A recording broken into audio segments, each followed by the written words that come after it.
لیکن ایک محبت ہے، ایک اپنائیت ہے، ایک تعلق ہے جو باپ اور ماں اور بیوی اور شوہر کی طرف سے انسانوں کو ملنا چاہیے. اس سوسائٹی میں وہاں وہ مسنگ ہے، کمزور ہے یا اچھا ہے، کیا سمجھتے ہیں؟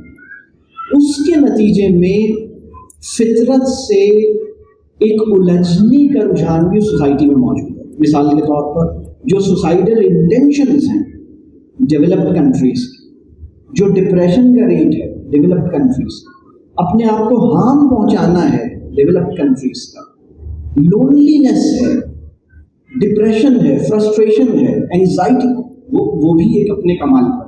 تو یہ بات ٹھیک ہے کہ سوشل یعنی ایک آؤٹر سوسائٹی میں جہاں لوگوں کو یہ پتا ہے کہ کوئی ہمیں بدتمیزی نہیں کرے گا، کوئی مجھے انسلٹنگ نہیں ہوگا، نہ پولیس والا نہ کوئی اور، بات واضح ہوئی. تو وہاں ایک یعنی اس سینس آف سیکیورٹی یعنی جس درجے پر بھی وہ احساس تحفظ اسے مل سکا ہے، اس کے نتیجے میں ایک فائدہ ضرور ہوا.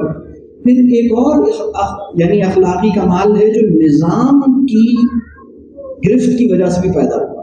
یعنی وہاں جو چیزیں ٹھیک ہیں اس میں کچھ ہاتھ، یعنی اگر ہم یہ کہیں ویسٹرن سوسائٹیز میں یہ بات ٹھیک ہے، ویسٹرن سوسائٹیز کو ایک اخلاقی برتری حاصل ہو گئی ہے مسلم معاشرے پر، یہ بات واضح ہوئی. وہ اخلاقی برتری کیوں حاصل ہوئی ہے؟ اس کی ایک وجہ یہ ہے کہ فطرت کے اندر جو خیر اللہ نے رکھی تھی وہ اس معاشرے میں وہاں پر بھی اس کو چیلنج ملا، ماں باپ یا بیوی اور جو فیملی کی محبت ہے وہ نہیں ملی، اس کی وجہ سے کچھ اسپوائل ہوا. ہماری سوسائٹی میں وہ کچھ اور طرح سے اسپوائل ہوئی، ان کی سوسائٹی میں کچھ اور طرح سے اسپوائل ہوئی. وہ اقبال کا بڑا خوبصورت شعر ہے، خودی کی موت سے مغرب کا اندروں بے نور،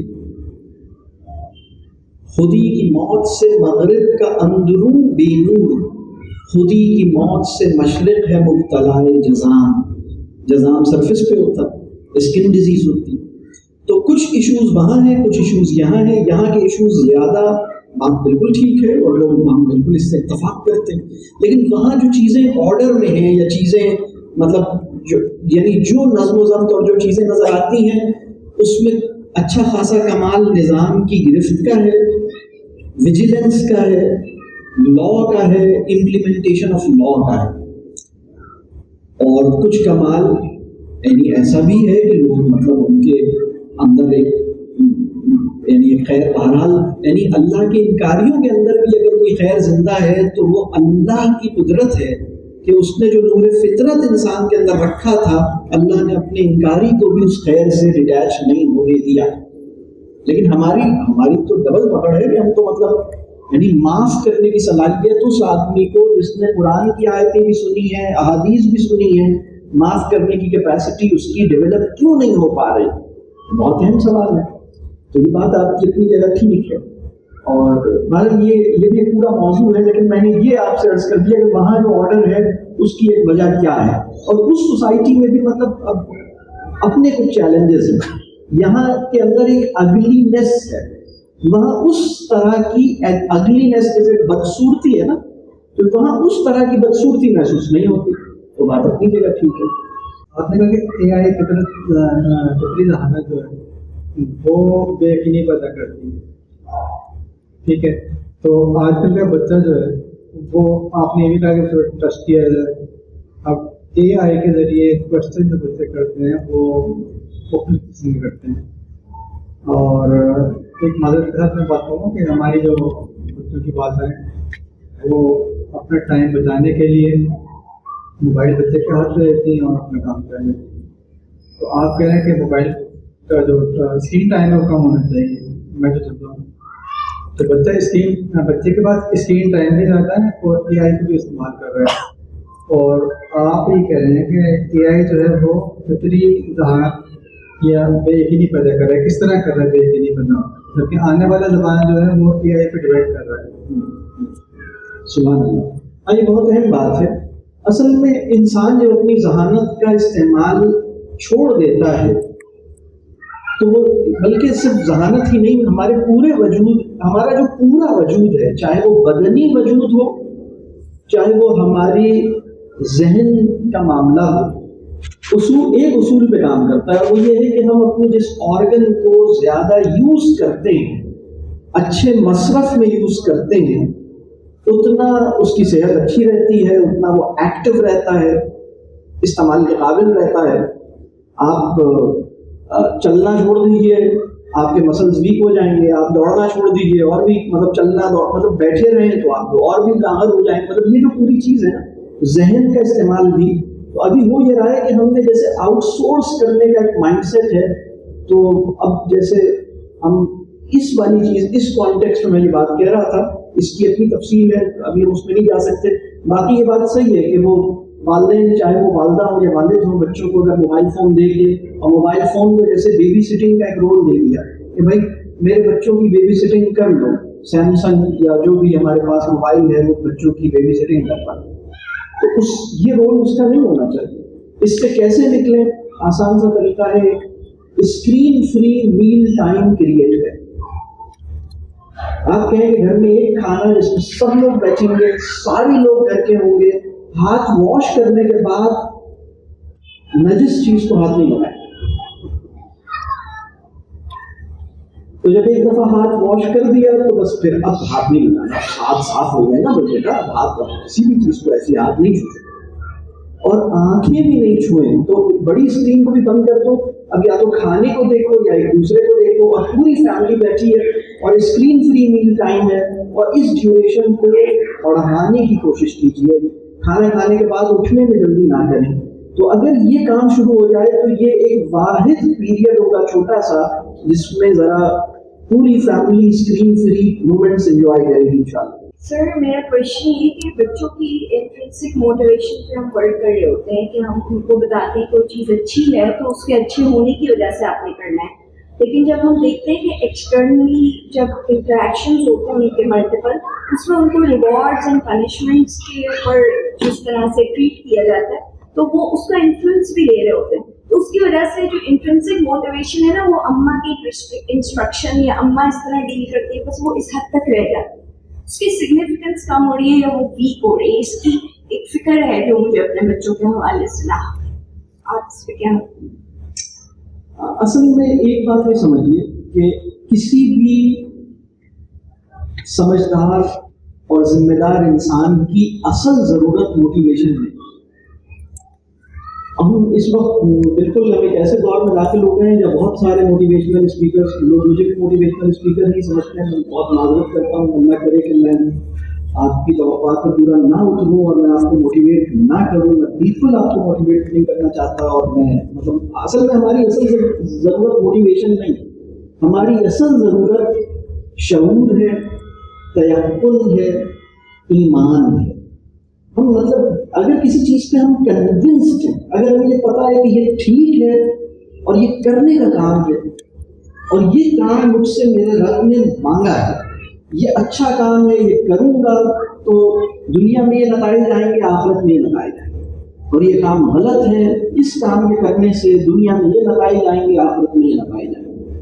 جب مجھے میری شعوری سطح بلند ہوتی ہے، میرے ایمان مضبوط ہوتے ہیں، تو میرے اندر جو انکلینیشنز جو داعیہ اور جو عزم پیدا ہوتا ہے وہ مجھے ٹھیک طرف لے کے جاتا ہے.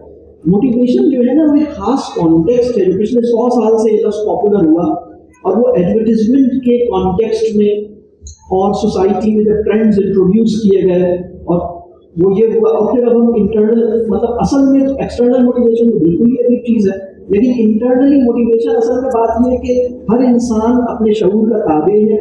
اگر ہم کسی بچے کو اس سطح پر لانے میں کامیاب ہو گئے کہ وہ اس چیز کو ٹھیک سمجھتا ہے، ممکن ہے ابھی اس چیز کو اختیار نہ کر پائے، لیکن اس کو یہ بات سمجھ آ گئی ہے. مثال کے طور پر ایک بچہ ہے، وہ اس بات کو مانتا ہے کہ ہاں اصولی طور پر یہ کام مجھے کرنا چاہیے اور یہ غلط کام ہے، یہ نہیں کرنا چاہیے، لیکن ابھی میں بس کسی وجہ سے اور چکروں میں لگا رہا ہوں نہیں، لیکن شعوری طور پر وہ مان رہا ہے. اب اس کو دعا دیجیے، اس کی تکریم کیجیے، اس سے بدظن نہ ہو، اس سے بدگمان نہ ہو، اس سے نا امید نہ ہو، اس کو اپنی محبت سے محروم نہ ہونے دیں، اس کو پیار کریں، اس کو محبت دیں، اس کو دعا دیں،